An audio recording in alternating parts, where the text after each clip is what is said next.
Hey there, book buddies, and welcome. I am so excited to share this story with you. Okay, I've got a question for you. Have you ever wondered what would happen if a day of the week just decided it was done? Like, imagine waking up one morning and, oops, no more Sunday. Well, that is exactly what we're going to dive into today. So, this amazing adventure comes to us from the book A New Day. It's written by the total word wizard Brad Meltzer, and the pictures are by the incredible artist Dan Santat. It's all about the 7 days of the week, who are kind of like a big family. But, one of them is about to make a huge change. And here she is. Meet Sunday. She's kind of at the center of our whole story. See, Sunday was feeling really sad. She felt like everyone just used her for fun and relaxing, but nobody ever stopped to ask her, hey, how are you doing? She felt totally invisible and like nobody appreciated her. And when you feel that sad, you might just make a really, really big decision. And that's exactly what she did. Can you believe it? Sunday packed your bags and just quit. She said, "That's it, I'm done being a day." The other days of the week were absolutely shocked. I mean, what were they supposed to do now? The whole week was a total mess. So they knew they had to find a replacement, fast. So with Sunday gone, the other days held these hilarious tryouts to find a new day. First up, Fun Day, a day where literally everything wears a party hat. Then came Run Day, which honestly sounds pretty tiring. My personal favorite might be Catter Day, a whole day just for cats. Meow! And then, get ready for this one, Firepoles sliding into pools of cotton candy day. Whoa, try saying that 3 times fast. Which one would you vote for? All those silly days were a lot of fun, but they didn't fix the real problem. The real answer wasn't loud or crazy or covered in cotton candy. Nope, it came from someone very quiet, someone who was paying really close attention. It came from a little girl who had a very, very special idea. This little girl, she noticed Sunday was missing, and she guessed that Sunday must be feeling pretty sad. So she did something absolutely amazing. She grew a tiny little plant just for Sunday. And when she gave it to her, she said the most powerful words in the whole world. Thank you.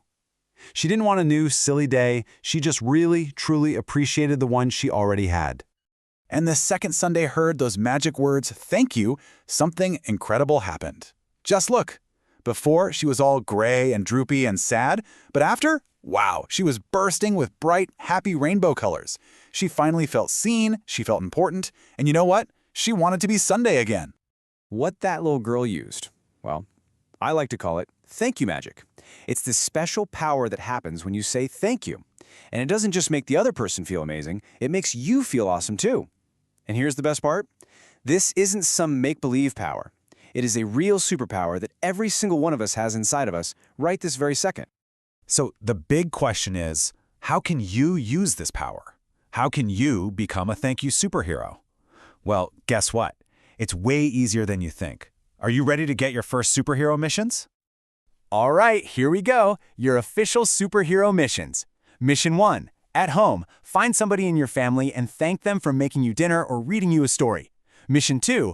At school, thank a teacher or helper for everything they do. And mission 3, with your friends, thank them just for being awesome. And here's your special mission. It's called the Sunday Scan.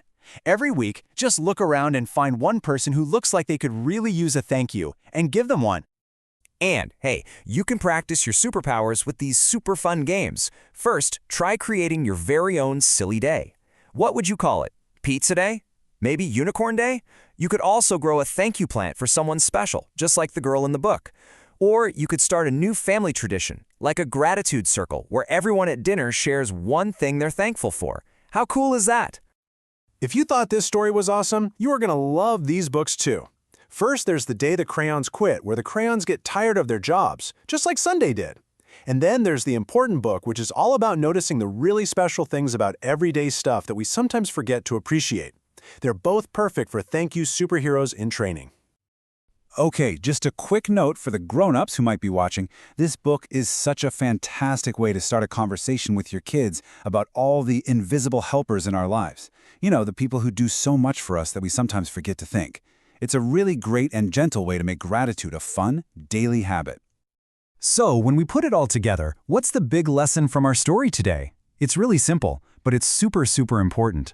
A little bit of kindness and those two little words, thank you, have enough magic inside them to make any day feel bright, shiny, and brand new. And with that, congratulations! You've officially completed your training. You are now a thank you superhero. So go out there and use your magic powers for good. And please, don't forget to follow and subscribe so you can join me for even more super fun book adventures. Thanks so much for watching, and I'll see you next time.